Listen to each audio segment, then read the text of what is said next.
sedikit sekitar setengah jam terkait dengan kepemimpinan di organisasi Dinas Kesehatan. Ini kursinya banyak tapi orangnya sedikit ya. Nah, tapi tidak apa-apa, masih lumayan ada 4. Karena saya pernah sekali seminar gitu, pesertanya habis ya kan. Nah, terakhir tinggal 1 masih dengarkan, wah saya senang sekali. Terus saya sampaikan kepada beliau, wah Ibu terima kasih ya masih mendengarkan saya. Beliau bilang, maaf Pak, saya sebetulnya pembicara berikutnya gitu aja. Habis ya. Ya, jadi kali ini kita ingin sedikit mendiskusikan mengenai kepemimpinan. Penting sekali kepemimpinan karena apa? Karena ini adalah kunci utama keberhasilan Dinas Kesehatan. Jadi kalau Ibu dan Bapak bertanya-tanya, sebenarnya Dinas Kesehatan itu bisa hebat karena apa gitu?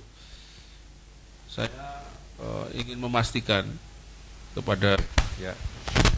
Jadi Bunda Bapak, gambar ini menunjukkan apa? Bahwa ini kemampuan kepemimpinan itu berbanding lurus dengan kinerja Dinas Kesehatan. Ya, jadi kemampuan kepemimpinan ini berbanding lurus dengan kinerja Dinas Kesehatan. Artinya apa? Artinya jika kepemimpinan ini 1 sampai 10 ya, itu Ibu dan Bapak levelnya paling tinggi, maka Dinas Kesehatannya pun akan maju. Ya. Nah, kalau Bapak dan Ibu nilainya 5, Dinas Kesehatannya nggak bisa 10. Dinas Kesehatannya pasti juga maksimal 5. Nah, ini konsep yang kita akan gunakan. Jadi kita tidak cerita, oh ini karena negaranya Indonesia, oh ini karena sistem kesehatannya seperti ini, oh ini karena SDM saya seperti itu, oh ini karena budgetnya seperti itu. Enggak. Ya, tanggung jawabnya ada di Bapak dan Ibu semuanya. Wah, kira-kira gimana kalau seperti ini? Ini kan memang sesi sengaja disampaikan setelah makan siang gitu ya, supaya Bapak dan Ibu semangat ya. Nah, gimana Pak? Setuju enggak Pak kira-kira? Setuju ya? Nah, ini sudah dibuktikan berkali-kali. Kalau ada kepala dinas turun, ganti, ya, Dinas Kesehatannya itu bisa naik, bisa turun, gitu, ya. Nah, ini sudah dibuktikan di mana-mana. Nah, saya pernah ke Mimika Pak, waktu itu berkunjung ke Rumah Sakit Caritas ya, ada ya di sana. Nah, oke, nah sekarang apa tanda-tanda organisasi dinas yang baik? Tandanya hanya 3 kalau menurut John MacArthur ini. Apa itu?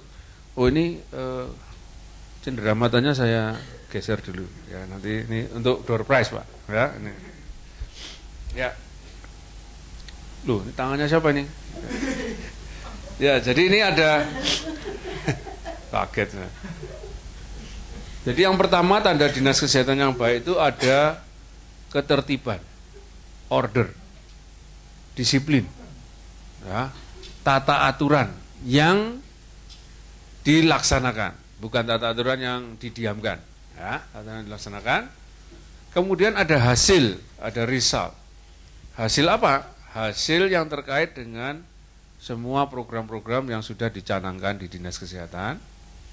Yang terakhir ada perkembangan atau pengembangan, ya, bahwa di dalam dinas Bapak dan Ibu, ya, setelah sekian lama itu terjadi pencapaian-pencapaian yang terus berkembang. Nah, ini yang disebut sebagai keberhasilan seorang pemimpin. Jadi yang pertama sederhana sekali, disiplin. Nah, karyawan datang tepat waktu, staf-stafnya gitu. Jam 7.30, jam berapa sana masuk Pak kalau Mimika? Jam 8 kita sudah apel. 8 sudah apel, berarti karyawannya 7.30 sudah harus siap Pak ya. Nah, kalau itu terjadi berarti ada order, ada tata tertib. Nah, gitu. Kalau Ibu gimana Bu? Kota Jayapura? Sama jamnya, tapi yang datang gimana? Jamnya hanya kalau setiap hari Senin itu apel besar. Apel besar. Semua 7:30. Oke. Kalau Ibu? Ibu dari Kabupaten Jayapura, itu 7:30. Ya. Apakah stafnya datang sesuai dengan harapan? Nanti jangan-jangan upacara jam 8, staf datang jam 10. Kira-kira gitu nggak Pak Edu? Kira-kira. Kira-kira aja. 50% masih lumayan. Kalau ibu berapa? Sama ya? Oh sama ya, satu anu ya? Enggak, saya mau konfirmasi, jangan-jangan ibu bilang 90% ya. Kalau kota gimana Bu? Berapa? Kota karena kalau tergantung ya, kalau minggu pertama itu wali kota yang pimpin itu biasa. Oh ya, betul. Ya bisa sampai penuh. Penuh ya, hampir 99%. Minggu kedua itu tinggal Turun. mobil, ya 80. Oh ya. Ya, kalau minggu keempat itu biasa tinggal asisten. Iya, 60. 60. Nah, Tapi memang ada kompensasi kan dipotong URP-nya. iya, betul. Agak lumayan ya. Nah, itu penting Bu. Harusnya gini Bu, Ibu usul ya, Pak Wali datang minggu keempat. Kenapa minggu pertama rajin? Tanggal muda. Nah, orang rajin kan. Nah, jadi Pak asisten aja di terakhir-terakhir itu tanggal tua. Nah, orang males-malesan harus Pak Wali ya, sehingga nanti bisa konstan ya. Itu penting sekali. Kenapa? Karena order ini adalah modal pertama untuk perform ya. Gimana kita mau nyuruh staf kalau dia datangnya jam 12? Gimana kita mau nyuruh staf kalau kita sudah duduk, sudah siap dengan perintah, ternyata mereka tidak ada. Ya kan? Nah, itu yang pertama. Yang kedua, hasil. Kalau Mimika kira-kira keberhasilannya apa, Pak? Terakhir-terakhir ini.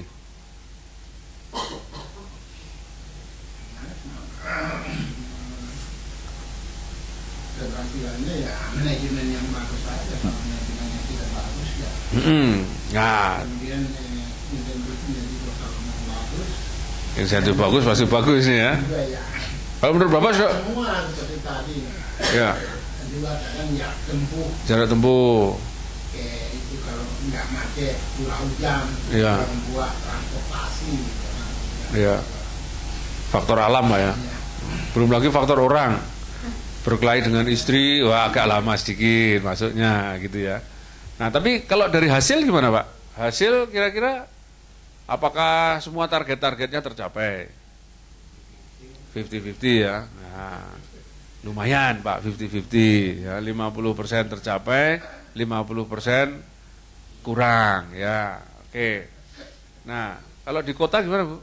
Hasil Kota karena aksesnya tercapai semua, semua bisa tidak ada hambatan ya. Ya. dengan roda 2, roda 4. Kalau uci kami 100%. 100%. Kalau dengan adanya undang-undang kebersihan, semua bekerja, apalagi kita punya target adalah target antara ya, adipura.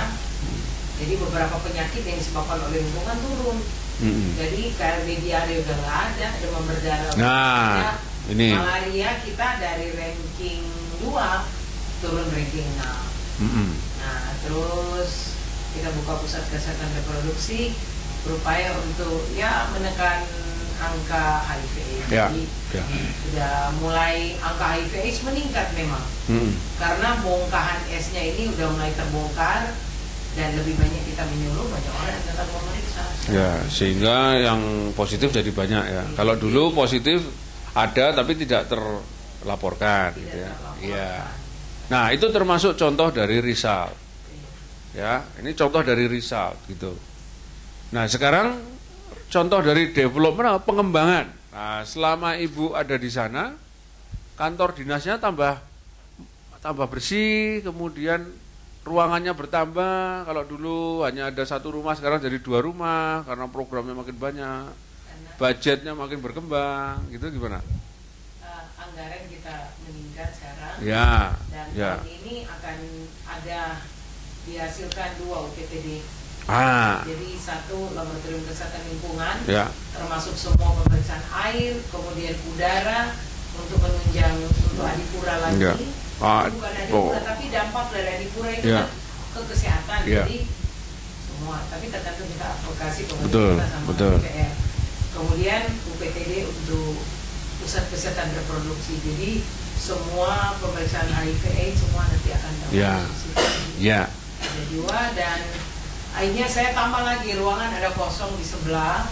Kita akan sekat karena nanti sebelah akan jadi sementara palang merah. Kita akan Ya. ke situ dan mau wanita dengan karena pegawai sudah penuh, sudah sesat, jadi Iya. ada satu bagian yang saya akhirnya Harus bukan dibuka, di ya. tapi teman-teman yang perokok yang mau ke situ, Iya. karena ruangan di dalam saya udah pasang AC, mereka rasa tersiksa. Ya. Jadi akhirnya saya cari ruangan yang ada jendela, Ya. biar kelompok perokok bisa. Kumpul di sana, gitu ya. Kita isolir, gitu ya. Nah, itu adalah tanda dari adanya development. Ya, kalau dulu nggak ada UPT, sekarang UPT-nya hanya 6, sekarang jadi 8 misalnya. Ya, itu adalah tanda-tanda development. Orang-orang yang dulu kerjanya kalau dihitung itu hanya 500 meter persegi, sekarang membutuhkan 750. Nah, itu adalah tanda-tanda development.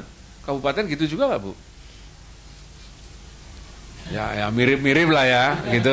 Cuma skalanya beda, gitu ya. Nah, oh Pak, ya, Andre saya Pak.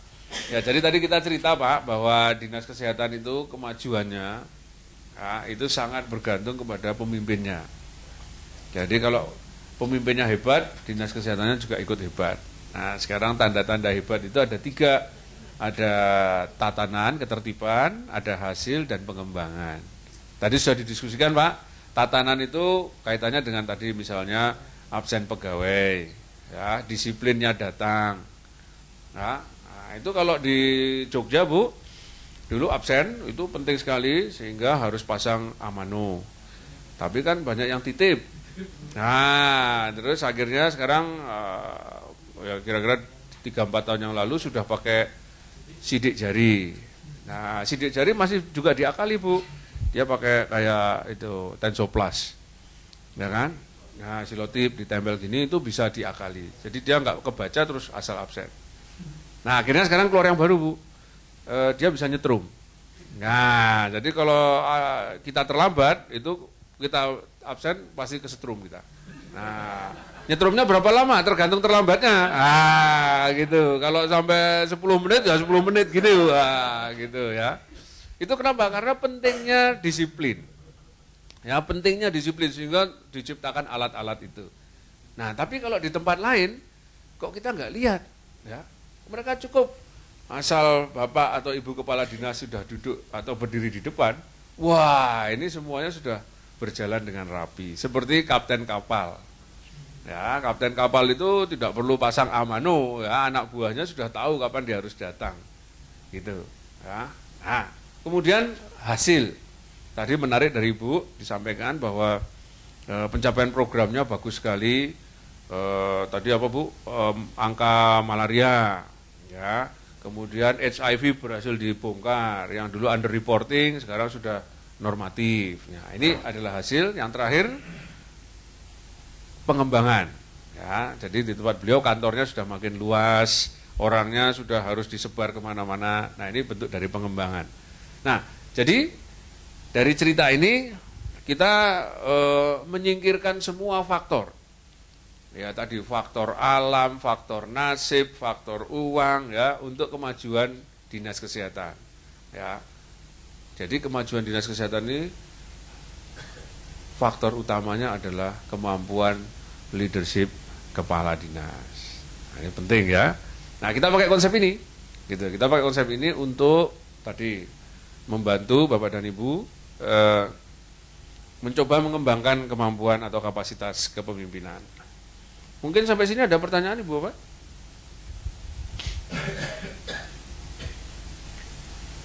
Ya, silakan Bu. Ya, silakan Bu.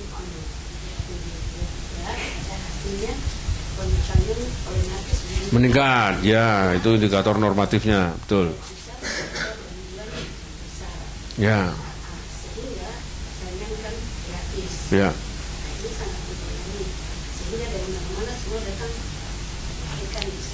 Ya. Ya. Di Dinas Kesehatan Kabupaten Jayapura. Ya. Terus pengembangannya anggaran kami yang dulunya begitu-begitu saja sekarang sudah bertambah. Ya. Terus renstra kami sudah dibuat sudah lebih baik lagi rencana ke depan. Ya. Terus perkembangan program untuk kaya lebih meningkat. Ya. Pola kerja diperbaiki. Kami punya kantor itu semua full AC. Full AC. Iya, full Wah, AC. kayak hotel ini berarti ya. Terus, Iya, iya, iya. ya seperti hotel, memang betul. Ya. Kantor kami terbaik katanya Ya. di Indonesia. Wih, Katanya itu orang dia. pusat datang muji Ya, memang. ya. Gedung kami full AC. Selama ini kan biasa tidak tertib. Ada yang Ya. merokok apa. Ya. Setelah Bapak Kepala Dinas tegaskan bahwa merokok tidak di ruangan, Ya. harus di luar. Rokok Dan tidak di ruangan dan menyebabkan kanker, Ya, potensi gitu ya. iya, Ya, betul. kepada yang lain. Ya. Sehingga pekerja-pekerja yang perokok ini mereka kalau mau merokok memang terpaksa harus di luar. Kebetulan kantor kami dia luas di antara gedung yang pusat yang kantor dengan gudang Ya. itu ada halaman yang luas Ya. sehingga mereka bisa bersantai di luar. Di situ ya. Ya, rokok. Kalau hujan gimana, Bu? Kalau hujan ya Masuk. di gedung tapi di sebelah luar, Oh, di di luar luar, aja. di- Ya ya, masih di- tertutup. Oke. Ya. Ya.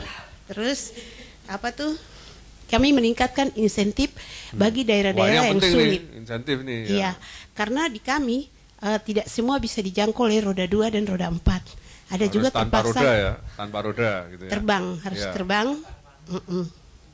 Harus terbang terus naik perahu sehingga untuk daerah-daerah yang sulit kami tambah Ya. insentifnya. Ya. Mungkin itu saja, Nah, dokter. itu contoh yang operasional terkait dengan tadi bagaimana kepemimpinan itu bisa mengembangkan organisasi.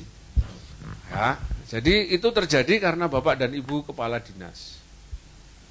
Nah, jadi di dalam session ini saya hanya ingin menekankan kemampuan kepala dinas itu yang menentukan kemajuan dinas kesehatan.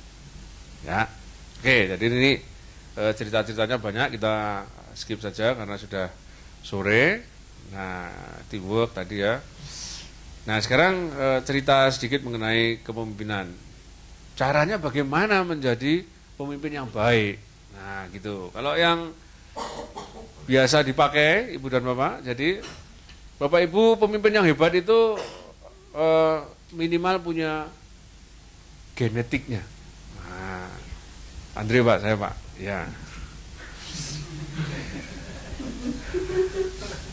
Kalau Ibu kira-kira keturunan siapa, Bu? Pemimpin enggak? Gitu. Kira-kira Bu, kira-kira saya dengar gitu dari cerita nenek dulu.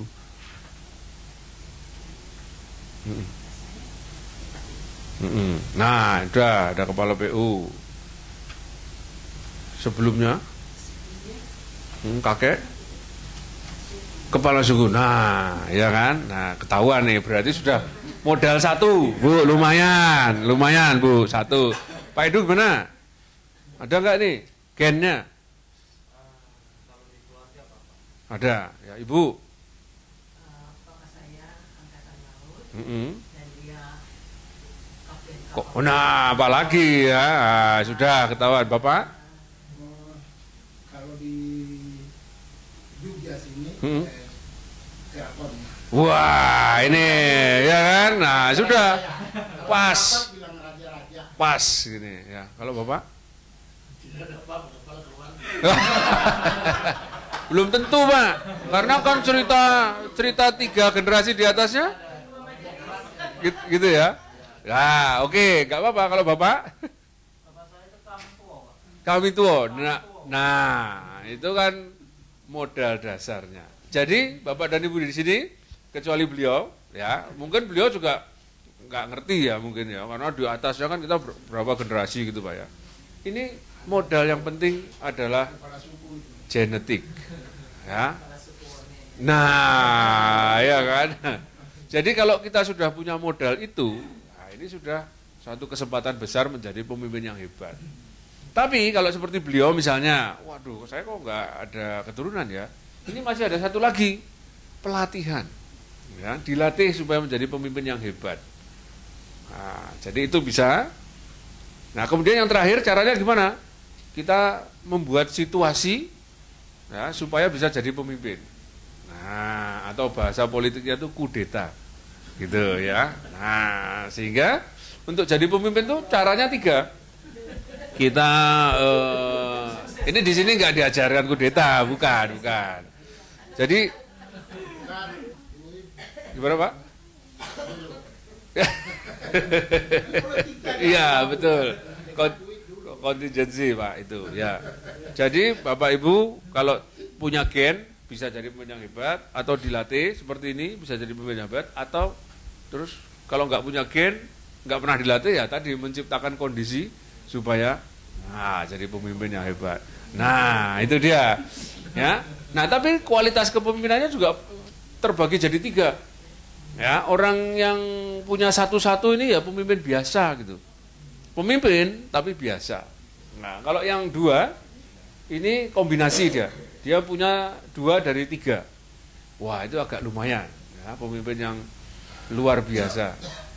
Nah, kalau yang terakhir, yang special one ini, dia punya 3-tiganya. Nah, ini kalau di Indonesia contohnya Soekarno yang paling jelas. Ya kan, karena beliau kan ningrat. Ya, terus behavior, sekolahnya tinggi. IR zaman dulu. Nah, nenek saya cuma SR. Ya, sama R-nya cuma beda huruf depan, itu udah jauh sekali. Ya. Nah, beda sekali. Soekarno, ya. Dan dia bisa menciptakan tadi kudeta terhadap Belanda, Jepang, ya kan. Nah, ini dia, ini contoh ya, yang paling hebat. Oke? Nah, nanti Bapak Ibu yang mana tinggal dinilai sendiri. Ya, nggak usah disampaikan di sini, ya. Nah, nanti malam dipikirkan gitu ya. Saya yang mana ya? Tapi saya merasa Bapak Ibu dari feeling saya ya. Ini Bapak Ibu minimal ini punya 2. Ya. Minimal punya 2. Oke. Terus ini yang pertama. Yang kedua, Bapak Ibu harus punya visi. Nah, sebagai kepala dinas harus punya visi. Nah, kalau Mbak Mena apa Pak visinya, Pak? Visi kabupaten, visi dinas atau? Visi dinas, Pak. Visi dinas.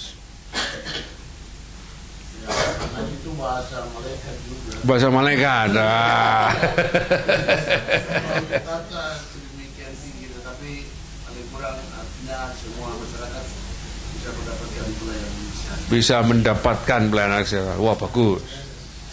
Kalau di Mimika, Pak, visinya apa, Pak?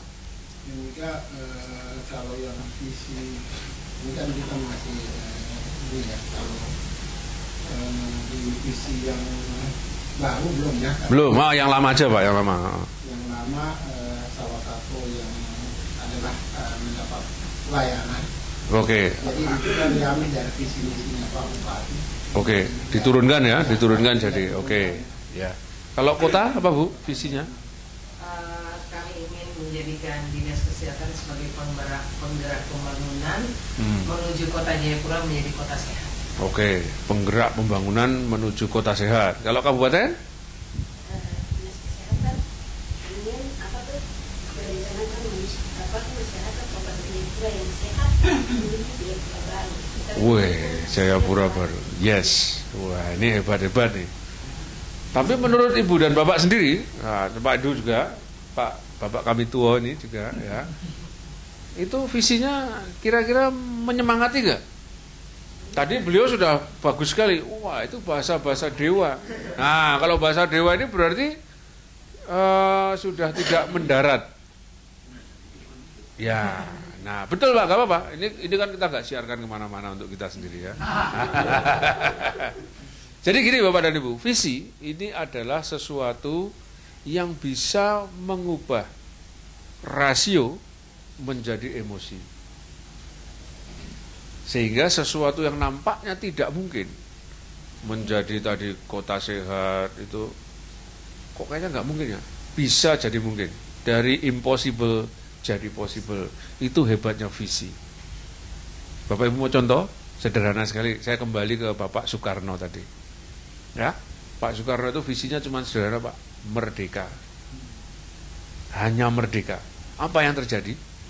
Tentara kita yang kurus-kurus itu, kurus ya, kalau bahasa sekarang slim.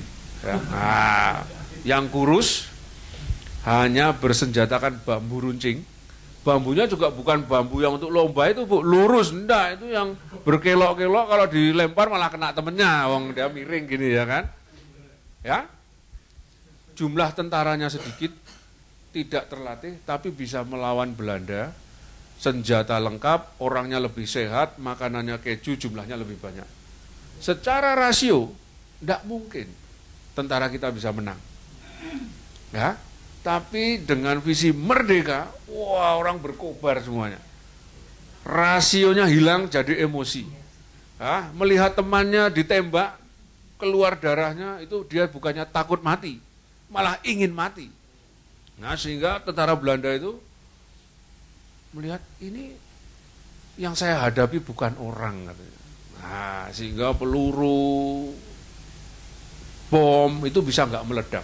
Karena mereka sendiri waktu melempar sudah ketakutan melihat semangat orang-orang emosional tadi.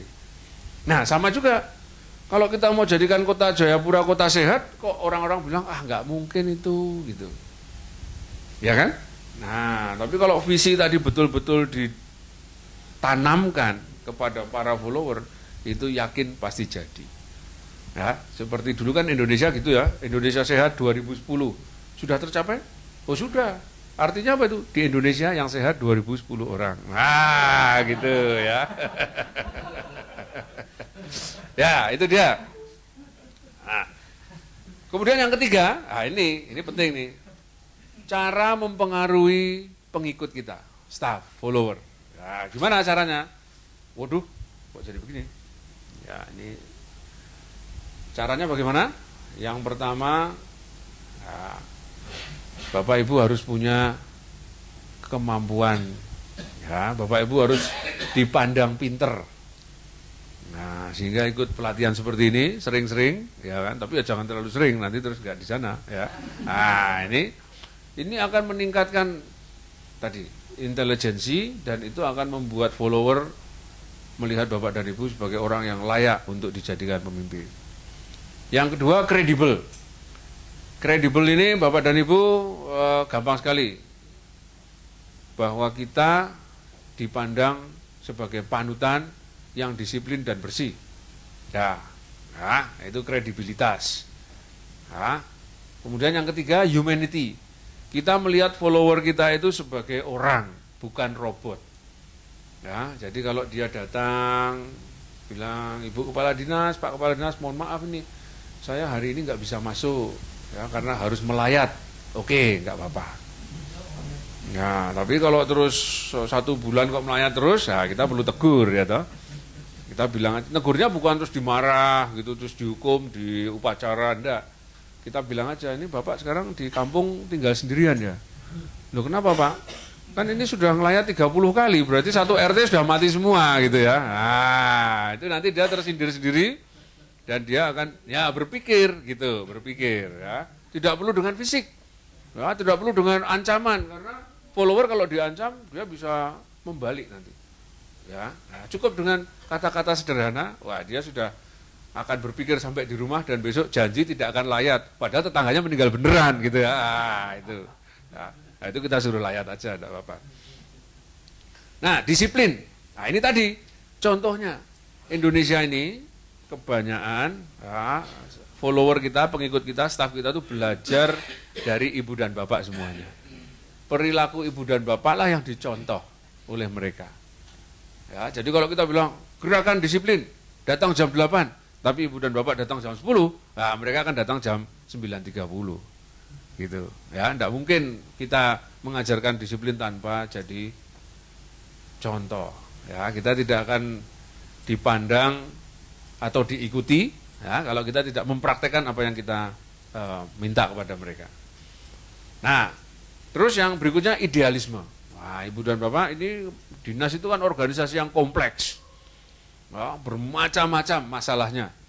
Nah, saya kira lebih banyak masalahnya ya daripada kegembiraannya di dinas. Nah, gitu. Jadi saya lihat kok Bapak Ibu ini serius-serius gitu. Ini karena memang masalah di dinas banyak sekali. Ya. Tapi jangan lupa, idealisme tetap harus dipelihara. Nah, idealisme tetap harus dipelihara.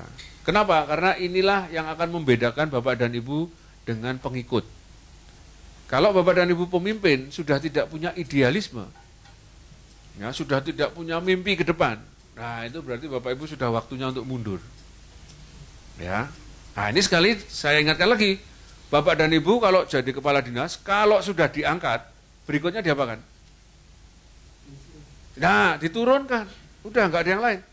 Kalau sudah diangkat, pasti diturunkan. Ya, nah, jadi Bapak dan Ibu jangan takut untuk punya idealisme, yang kemudian punya risiko untuk diturunkan. Enggak masalah. Ya, karena kalau sudah diangkat itu pasti diturunkan. Nah, masalahnya cuma tinggal berapa lama kan gitu. Ya, tapi poinnya sama. Siap naik, siap turun. Nah, pas di atas, jangan kehilangan idealisme. Nah, ini penting ya. Oke. Berikutnya, Bapak Ibu harus bisa mengambil keputusan. Nah, untuk memutuskan itu, ternyata menurut para pakar, ya, namanya Simon, dia bilang, untuk menjadi pengambil keputusan yang baik, kita harus gunakan pemikiran, tapi juga harus action. Ya, jangan hanya dipikir terus. Ya. Nah, sekarang pertanyaan untuk bapak-bapak dan ibu-ibu semua di sini. Kalau nomor 1 artinya apa? Artinya di dalam mengambil keputusan kita pikirkan, pertimbangannya banyak dan banyak action yang kita buat seimbang. Ya. Kalau nomor 2 ini banyak berpikirnya, sedikit actionnya, sedikit keputusan yang kita ambil. Ya, kalau nomor 3 ini banyak actionnya, sedikit mikirnya. Tabrak dulu urusan belakang, gitu ya. Nah, nomor 4 ini yang paling parah, tidak pernah mikir, tidak pernah action. Nah, sekarang pertanyaannya, Pak Edu, yang mana?